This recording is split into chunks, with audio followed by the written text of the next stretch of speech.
It's Megyn Kelly time now, and Meghan Markle's desperate bid to rehabilitate her image in the wake of her outrageous behaviour towards the royals seems to be failing spectacularly. A damning new royal family popularity poll puts the Duchess of Sussex at a lowly 18%, beaten only by the disgraced Prince Andrew on 7%, as the least liked member of the firm. Her ginger-whinger husband, Prince Harry, is the third most disliked royal, with just a 22% favourability rating among Brits, according to a major news study by former Conservative Deputy Chairman Lord Ashcroft for the Daily Mail. Now, crucially, only a third of the population believe Meghan and Harry's raft of accusations against the royal family. But this comes as the Duchess of Delusion makes a miraculous reappearance in recent weeks after a disappearing act that lasted months.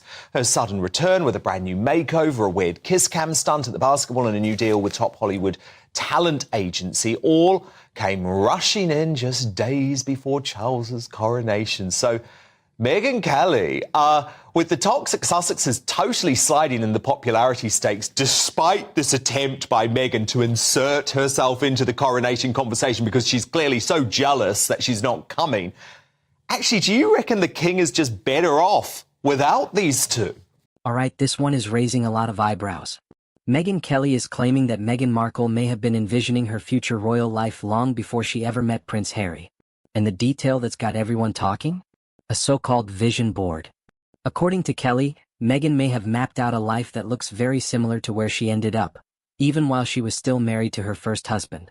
Now that's a serious and very controversial claim.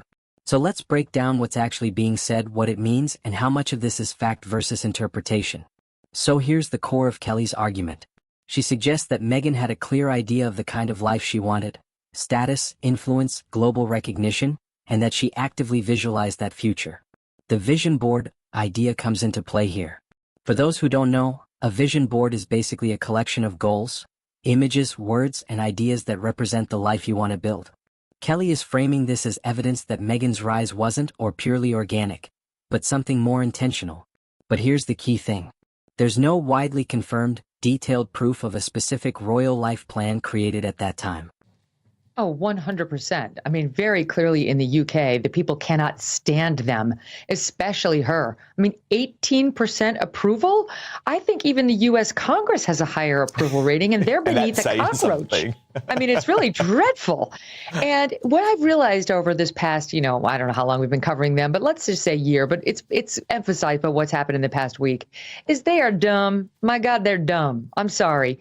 But what happened?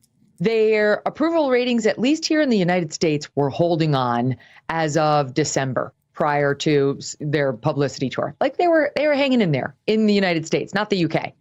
And what did they do? They went on their huge media tour and they did their Netflix thing and they did Spare and they went off a cliff, even here in the United States, where everybody said, we don't want anything to do with them. And then over the past 2 months, their approval ratings have eked up just a tiny bit. The latest Newsweek poll shows she went up 5 points, he went up 7 points. Still only 33% of Americans like her. Only 39% like him. I mean, she's still down at 1/3 liking her and 2/3 can't stand her in America. All right. But why did they go up those little bits over the past couple months? Because they kept their mouths shut. Because they went away. What does that tell you? People can't stand them. And every time they remind us that they exist and, of course, continue to need our nonstop attention, the approval numbers go back down because people are reminded that they exist and how little they actually want to hear from them. And so her latest attempt to put herself back out there is just going to backfire once again. She's going to go back down. She's going to lose the 5 points she just won. And not only because she stuck her head up again, but for the reasons you just stated. It's an obvious attempt to get attention. Anybody with a child or 2 toddlers understands how this works. You pay attention to the one toddler and the other toddler starts doing things to get your attention. They come over, they'll try to get it by being sweet. If you don't give it to them by being sweet, then they'll start throwing things. They'll do whatever is necessary to get your eyes on them. That's her. The other reason it's not going to work is because she's so clueless, Dan, about what makes people like you. Maybe it will like them if I put out myself looking as glamorous as I possibly can with my new chiseled, enhanced work with all the right lighting on me. Hello, bitches, I'm back. Okay, maybe that'll work. If it doesn't work, maybe I'll tell everybody that I'm now represented by Ari Emanuel, the meanest person in Hollywood, at WME. So I'm going back to the spotlight where I've always belonged. Perhaps you weren't aware. No, that's not going to make anybody like you or feel relatable with you.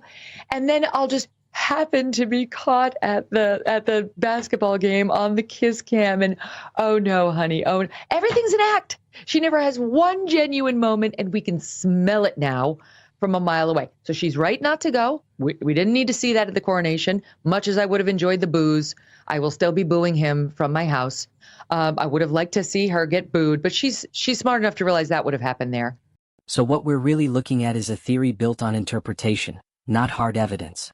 Now, what really adds fuel to this story is the timeline. The claim suggests that this kind of planning, or visualization, was happening while Meghan was still married to her first husband. That's what makes it feel more dramatic, because it implies long-term strategy across completely different chapters of her life. But again, we have to separate what's confirmed from what's assumed. What we do know is that Meghan was building her acting career, gaining recognition through her role in Suits, and expanding her public profile. What we don't have is clear, verifiable evidence that she specifically planned to marry into the royal family at that stage. This is where the debate really splits. One side, aligned with Kelly's view, sees this as calculated ambition. The idea that Meghan wasn't just chasing success, but targeting a very specific outcome. The other side sees it very differently. They argue that ambition is normal, especially in industries like entertainment. Wanting success, influence, and opportunity doesn't mean you're mapping out every detail of how you'll get there.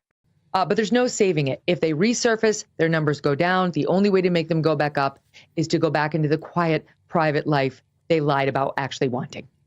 I mean, the thing is, Megyn, I think she's the perfect example of what happens when you surround yourself by yes men and women. Because can you imagine her hapless team members, you know, they only last for 5 minutes because she ends up getting rid of them all the moment that they question one of her decisions. When Megyn said, oh, do you know what? I've disappeared for 4 months, but I just want to announce all of these things a week before the coronation. Like, just shut up. You only had to wait for 2 more weeks, and then you can do all of your pathetic Hollywood announcements. It's just gross. It's grim. We can see through it. I think it makes her less popular, but I am annoyed by it. I am, because we can't just ignore her as much as we might want to, because she does cause damage. Here's the irony. Why does she want to stick it to the royal family? What has the royal family done to her again? Oh, they're the entire reason she's getting representation by WME, which I'm sure wanted nothing to do with her when she was a no-name Deal or No Deal girl. Never mind her stupid series Suits. She could never have gotten Ari Emanuel to represent her. Trust me. So the only reason they're interested in Meghan Markle and repping her because the they think that global icon Meghan Markle, which is how they described her. Okay. I mean, she's been busy writing her own press releases. The only reason they want her is because of the royal family, who she hates, right? So she's got to stick it to the royal family. Why again? Because they made her rich and they made her a huge star, but she's really angry about it. Why? Because she wasn't able to be in the #1 spot because she married the spare instead of the heir. We should have done some homework on that. By the way, it's not for nothing, Dan, but I have it on very good authority now that she had a whole vision board of her life with the royal family and of the royal family themselves and Prince Harry when she was married to husband #1. Happen to have a good source on that. That's the woman, the global icon. So she planned this all along. That's what it comes down to. Wow, fascinating insight. So good to have you back, Megyn Kelly. By the way, congratulations, Megyn. Now over 1 million subscribers for your brilliant Megyn Kelly show on and a lot YouTube. Of folks from the UK. Yeah, indeed, and I really recommend it. I fell asleep to it last night, but actually you kept me awake. That's how good you were. It was about 3 a.m. Also as a podcast and on Sirius XM too. Megyn, thank you so much. And let's be honest, a lot of people use vision boards. A lot of people visualize big futures. That doesn't mean those outcomes are planned step by step. Sometimes things just evolve. So why is this getting so much attention? Because it feeds into an existing narrative. Anything that suggests long-term strategy or hidden intention around Meghan instantly becomes a headline. And the vision board detail? It's simple. It's visual. It's easy to imagine. Which makes it perfect for viral discussions, even if the underlying claim isn't fully proven. At the end of the day, it's important to stay grounded here. Megyn Kelly is offering a perspective, not presenting confirmed facts. And when it comes to personal history, ambition, and relationships, there are always multiple layers we don't see. So while the claim is definitely intriguing, it also raises a bigger question. Are we uncovering something real? Or are we connecting dots after the story has already unfolded? This all comes down to interpretation. Some people will see strategy. Others will see coincidence and ambition. But without clear evidence, it's hard to land definitively on either side. What do you think? Does this sound like long-term planning or is it being exaggerated? Drop your thoughts in the comments and I'll see you in the next video.